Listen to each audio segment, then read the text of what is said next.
Desde os primeiros segundos de A Forma da Água, somos imersos, literalmente e figurativamente, em um mundo aquático e onírico. A protagonista, Elissa, ou Elissa Exposito, flutua em seu lar submerso como se estivesse sonhando nas profundezas do mar. Essa abertura estabelece o tom de uma fábula moderna, uma atmosfera de delicadeza quase lúdica e ao mesmo tempo melancólica. Guillermo del Toro, diretor dessa obra vencedora do Oscar, nos convida a mergulhar em uma história onde a água é um personagem central e a metáfora para a vida. Tudo em A Forma da Água é de uma beleza cinematográfica impressionante desde a primeira cena, quando Elisa sonha com sua casa totalmente submersa. E essa beleza visual segue até o último momento do filme. Essa introdução poética prepara terreno para o contraste fundamental que o filme explora. De um lado, um mundo rígido de terra firme, representado pela obsessão e ganância humanas.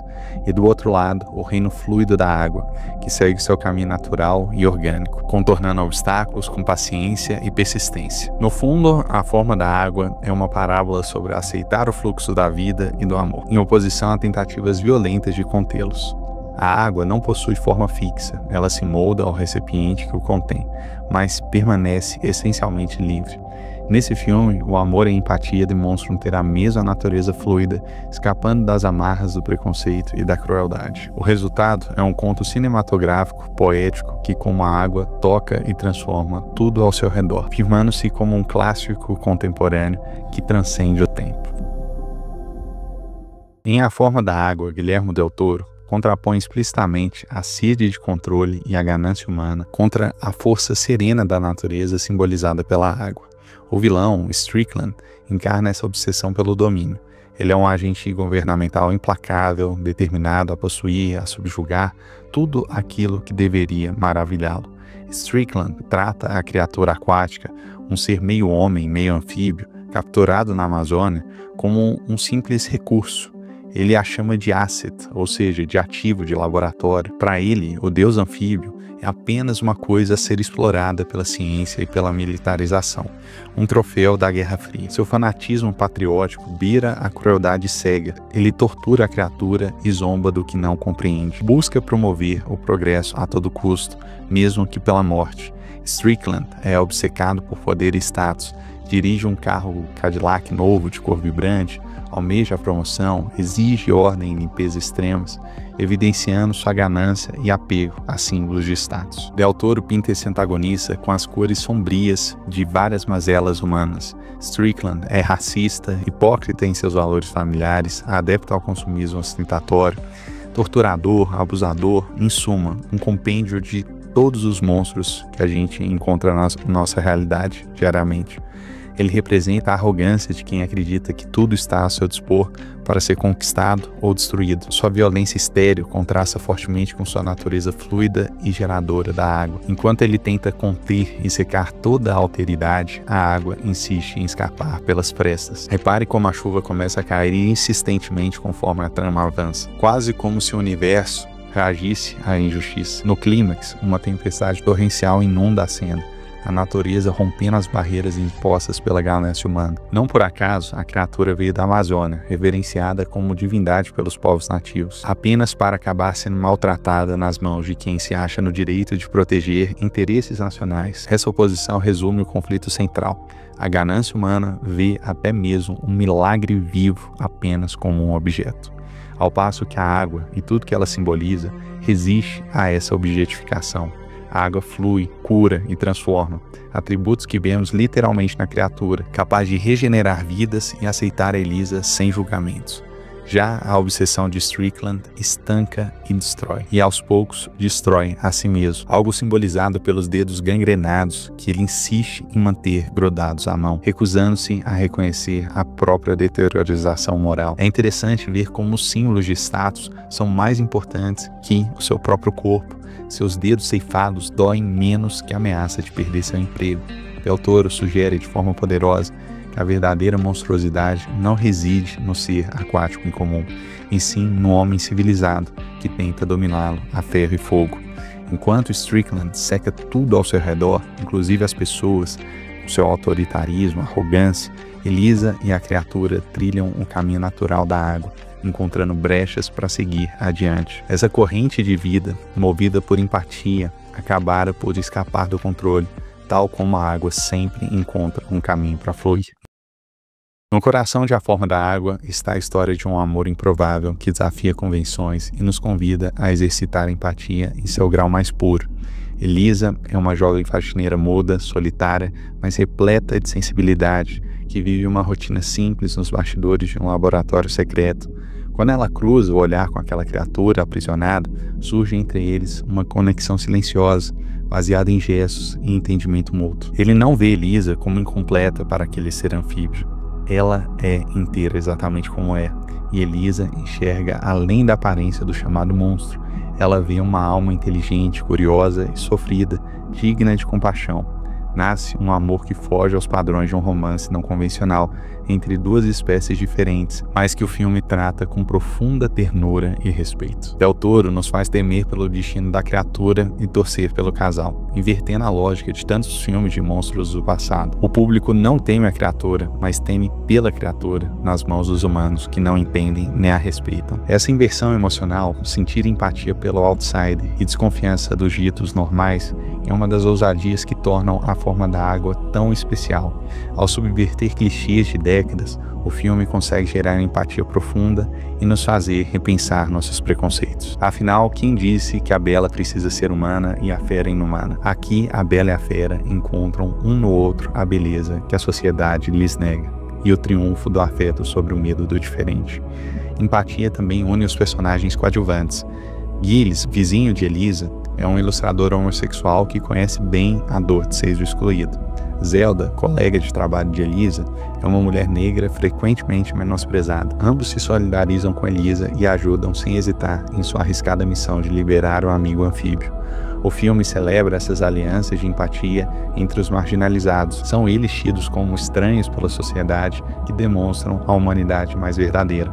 A Forma da Água representa a vitória da fantasia sobre a mesmice, do sonho sobre o pesadelo, do singelo sobre o pretensioso, do amor sobre o ódio e, sobretudo, uma vitória da empatia sobre a intolerância. Essa frase ecoa durante todo o filme, a cada gesto de Elisa para com a criatura, dando-lhe ovos cozidos, tocando música para ele, ensinando-lhe sinais em línguas de sinais.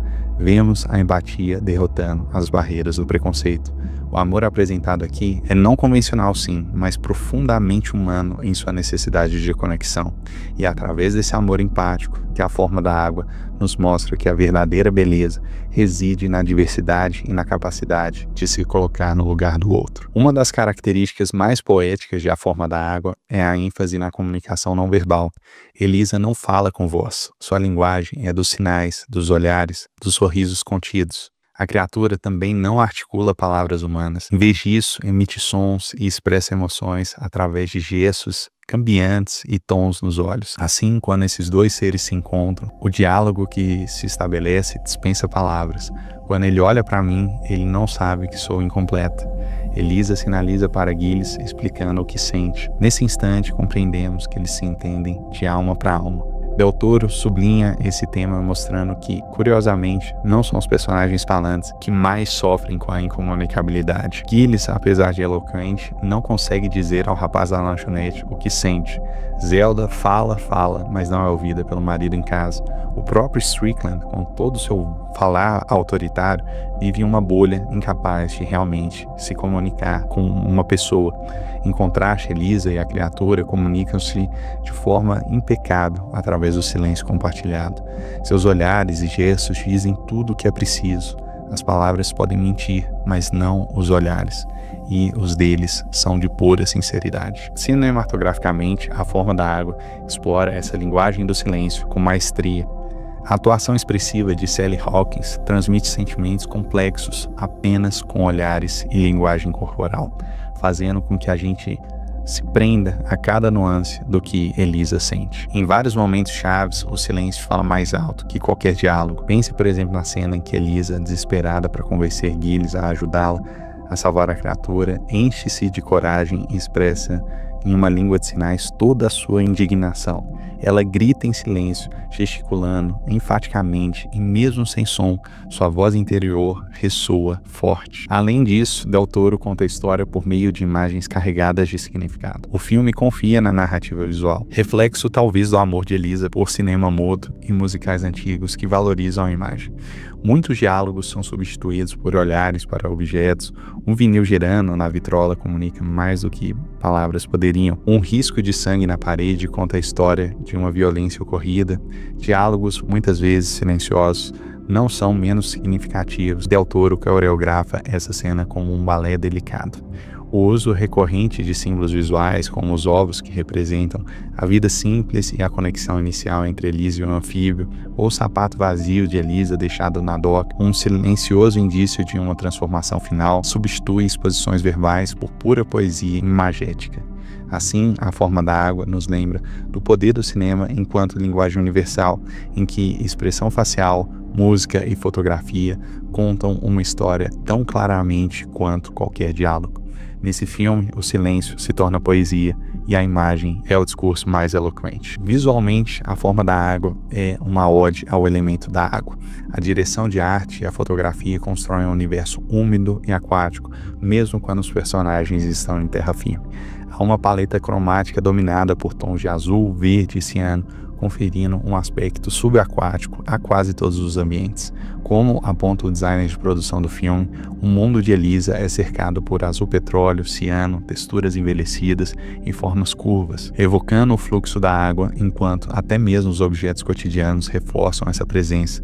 Notamos o desenho de ondas e escamas de peixe no papel da parede do apartamento dela. Em contrapartida, o ambiente de Strickland tem tons mostarda secos e o seu carro Cadillac ostenta o verde azulado, reluzente, cor escolhida de propósito para marcar a inversão do elemento da água, até mesmo no símbolo de status do vilão, e talvez para contar uma admiração secreta, incompreendida, de quem busca a felicidade no lugar errado. Busca em objetos tão semelhantes e ao mesmo tempo tão diferentes.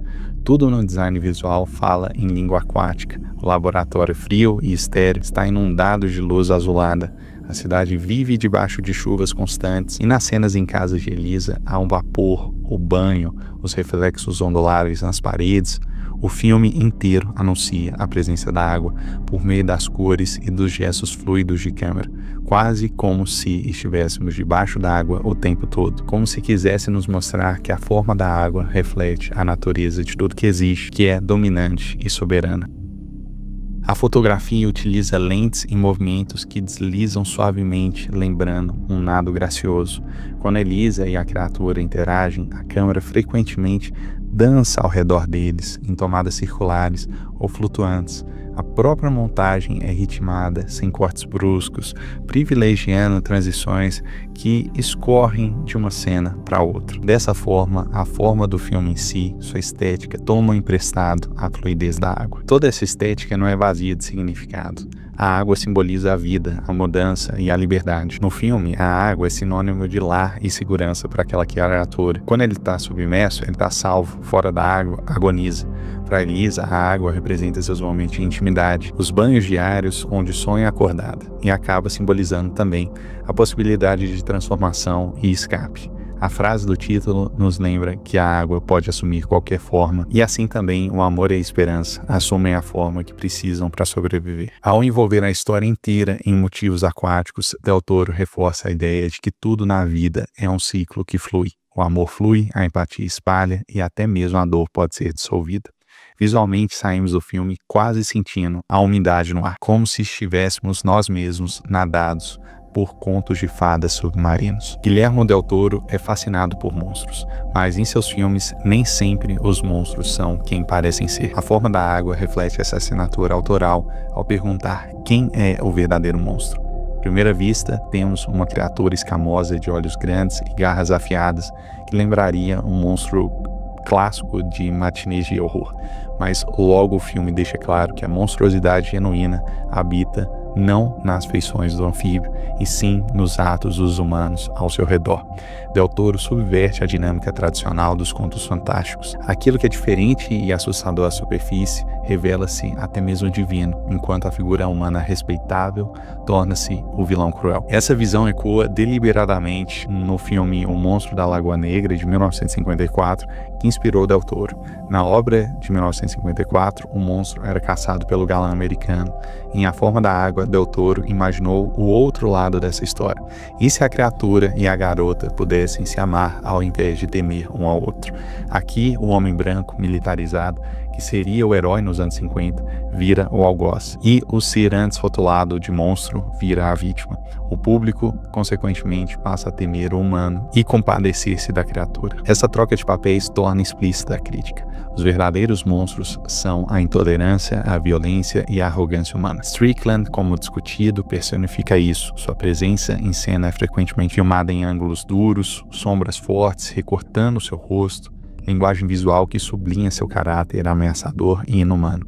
Em contraste, a criatura interpretada por Doug Jones, com impressionante expressividade corporal, é mostrada muitas vezes como iluminação suave nos olhos, em movimentos lentos, quase curiosos, evocando mais empatia do que medo. Del Toro desenvolve um anfíbio como um ser com sentimentos. Ele aprende palavras em sinais, aprecia música, retribui o carinho de Elisa. Por outro lado, Strickland apodrece e perde a humanidade ao longo da história, incapaz de sentir compaixão. Nas obras de Del Toro prevalecem monstros cruéis e monstros sensíveis, monstros humanos e humanos monstruosos, e A Forma da Água leva isso ao ápice. O monstro mais assustador acaba sendo aquele com uma aparência comum, defensor de uma ordem perversa. Já o ser rotulado de aberração emerge como uma criatura sagrada, literalmente venerada como um deus em sua terra natal e merecedora de amor. No decorrer da trama, outros personagens humanos também nos convidam a questionar a aparência. O Dr. Hosteller, cientista que é secretamente um espião russo, inicialmente parece suspeito, mas se revela uma pessoa ética que arrisca sua vida para salvar a criatura, ou seja, alguém capaz de quebrar a lealdade nacional em nome da moral humana. Já as autoridades militares e políticas que deveriam representar a civilização agem de forma desumana. Há, portanto, um deslocamento deliberado. Monstruoso é quem não tem empatia, quem vê o diferente como inferior. Heróico é quem reconhece a humanidade em tudo que existe, reconhece a maravilha da natureza. Essa reflexão confere ao filme uma dimensão de fábula moral. Quando o sangue escorre e marca a parede, seja o sangue verde, azulado do anfíbio, ou o vermelho dos humanos, percebemos que ambos sangram, ambos sentem. A grande diferença está no coração. Um é capaz de amar, o outro apenas de odiar e temer. Em última instância, A Forma da Água redime a figura do monstro das histórias, dando-lhe voz, ainda que muda, e sentimentos, enquanto denuncia a verdadeira face da monstruosidade travestida de homem comum. É um lembrete poético de que nem todo monstro tem escamas e nem todo herói tem forma humana. No desfecho de A Forma da Água, retornamos metaforicamente ao início. Elisa e a criatura abraçam-se submersos, em silêncio, enquanto ao redor deles a água os envolve como um casulo. O narrador nos deixa com versos sobre a forma que a água pode tomar, sugerindo uma transformação poética. É um final em aberto e contemplativo, que convida o espectador a se entregar à emoção e à interpretação pessoal.